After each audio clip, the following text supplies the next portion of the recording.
আপনারা দোয়া করবেন আমি যেন আমার পাখিকে আমার কাছে পাই। মর্মান্তিক, হৃদয় বিদারক ও বিভীষিকাময় আরেকটি দিন কাটালো দেশের মানুষ। সোমবার দুপুরে শুরু হওয়া শোকের মাতম দিন গড়ানোর সঙ্গে সঙ্গে আরও ভারী হচ্ছে, কেননা রাজধানীর উত্তরার মাইলস্টোন স্কুল অ্যান্ড কলেজে যুদ্ধবিমান বিধ্বস্তের ঘটনায় আগুনে পুড়ে মৃত্যুর সংখ্যা বাড়ছে। সকাল পর্যন্ত মৃত্যুর সংখ্যা বেড়ে ৩২, যাদের মধ্যে শিক্ষার্থীর সংখ্যাই বেশি। আহতরা পুরা শরীর নিয়ে বাঁচার আকুতি জানাচ্ছে। সন্তানদের সীমাহীন কষ্ট দেখে গগন বিদারী আর্তনাদ করছে অভিভাবকরা। আমি তো যাই আর ভাই আমার মেয়েকে আমি আর আনতে পারিনি। হাসপাতালে হাসপাতালে কান্না আর আহাজারিতে ভারী হয়ে উঠেছে আকাশ বাতাস। বান্ডেল থাকলে প্রতি সেনমানিতে টাকা বাঁচবে। বিকাশ সেনমানি বান্ডেল কিনে জিতুন প্রতি লেনদেনে।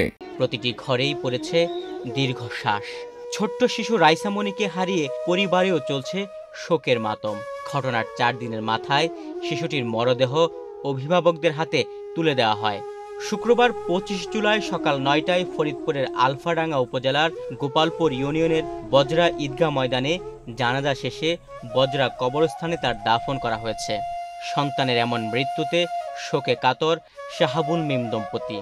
মর্মান্তিক ও হৃদয় বিদারক এমন ঘটনায় শোকে স্তব্ধ পুরো গ্রামবাসী। এলাকা জুড়ে চলছে শোকের মাতম, যেন স্তব্ধ হয়ে গেছে গোটা ফরিদপুর। ঘটনার পর থেকে অনবরত চোখের পানি ঝরছে রাইসামণির বাবা মায়ের।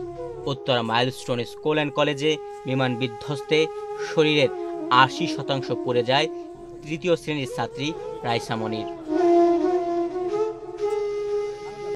বিমান দুর্ঘটনার পর থেকে নিখোঁজ ছিল রাইসা। তাকে কোথাও খুঁজে পাওয়া যাচ্ছিল না। সিএমএইচ মর্গে পুড়ে কালো হয়ে যাওয়া একটি মরদেহ দেখে রাইসার বাবা মা ধারণা করলেন এটাই তাদের মেয়ে। কিন্তু আরেকটি পরিবারও লাশটি নিজেদের সন্তান বলে দাবি করেন। দুই পরিবারের দাবির পরিপ্রেক্ষিতে সিএমএইচ থেকে মঙ্গলবার বিকেলে লাশের ডিএনএ সংগ্রহ করে ঢাকা মেডিকেল কলেজ কর্তৃপক্ষ। ডিএনএ রিপোর্টে রাইসার মরদেহ শনাক্ত হলে গত বৃহস্পতিবার রাত 11টার দিকে পরিবারের কাছে মরদেহ হস্তান্তর করা হয়। রাতে কফিনে করে তাকে বাড়ি নিয়ে আসা হয়। আজ শুক্রবার সকালে রাইসার মরদেহ ফরিদপুরের আলফাডাঙ্গা উপজেলার গোপালপুর ইউনিয়নের বজরা গ্রামে পৌঁছালে শোকে আশপাশের বাতাস ভারী হয়ে ওঠে।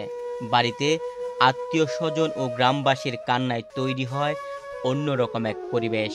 বাবা মোহাম্মদ শাহাবুল, মা বড় বোন সিনথিয়াকে অঝরে বিলাপ করতে দেখা গেছে। ছোট ভাই রাফসানের অবশ্য এত কিছু বোঝার বয়স হয়নি। সে বোনকে নাম ধরেই ডাকত। একটু পরপর রাইসার কথা জিজ্ঞাসা করছিল ছোট ভাই, কিন্তু রাইসা তো চিরদিনের জন্য হারিয়ে গেছে। সে কথা কে বোঝাবে অবুঝ শিশুটিকে? সবার কান্না দেখে রাফসানকেও হাউমাউ করে কাঁদতে দেখা যায়।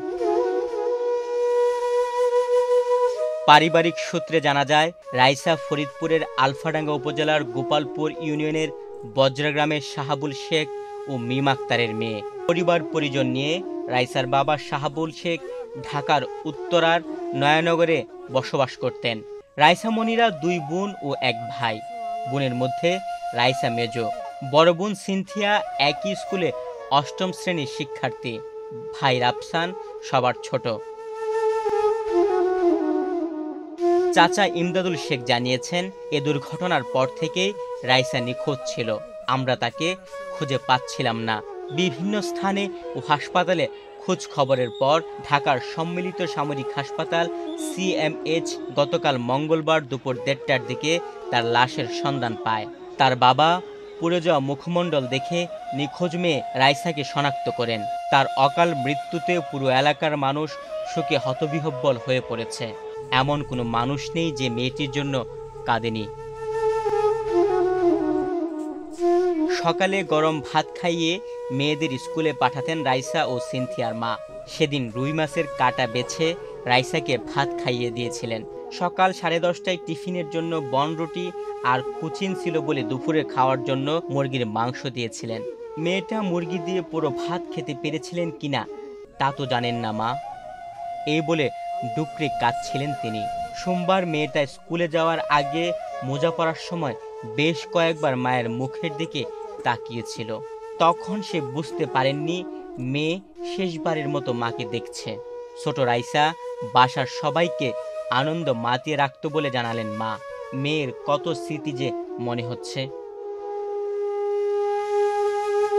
বাবাও ভুলতে পারছেন না তার পাখিটার কথা। সেদিন রাইসার বাবার সঙ্গে স্কুলে গিয়েছিলেন। রাতে দুই মেয়েকে ভাত মেখে খাইয়ে দিতেন বাবা, আর ঘরে ফিরতেন যত রাতই হোক। রাইসা ঠিকই বাবার অপেক্ষায় জেগে বসে থাকতো। মেয়ের নাম ধরে ডাকতেন না, মা বলে ডাকতেন। মেয়ে গোলাপি রং পছন্দ করত বলে ঈদে গোলাপি জামা কিনে দিতেন। নতুন ফ্ল্যাটে এখনও থাকা শুরু না করলেও মেয়ের পছন্দেই ঘরে গোলাপি রঙের টাইলস লাগিয়েছেন। গোলাপি ব্র্যান্ড দিয়ে চুলে দুটি ঝুঁটি করা, গোলাপি জামা ও জুতা পায়ে দিয়ে একটি ছোট্ট মেয়ের ছবি এঁকে ছবির নিচে ইংরেজিতে লেখা রাইসা। শেষ স্কুলে যাওয়ার 2 দিন আগে রাইসা এঁকেছিল ছবিটি। সে আঁকা ছবিতে বড় বোন সিনথিয়া লিখেছে, বোন প্লিজ তুই আয়। ঘরের দেয়ালে রাইসার বিভিন্ন আঁকা আঁকি রয়েছে। লাল রঙের একটি খেলনার গাড়ি দিয়ে খেলতো।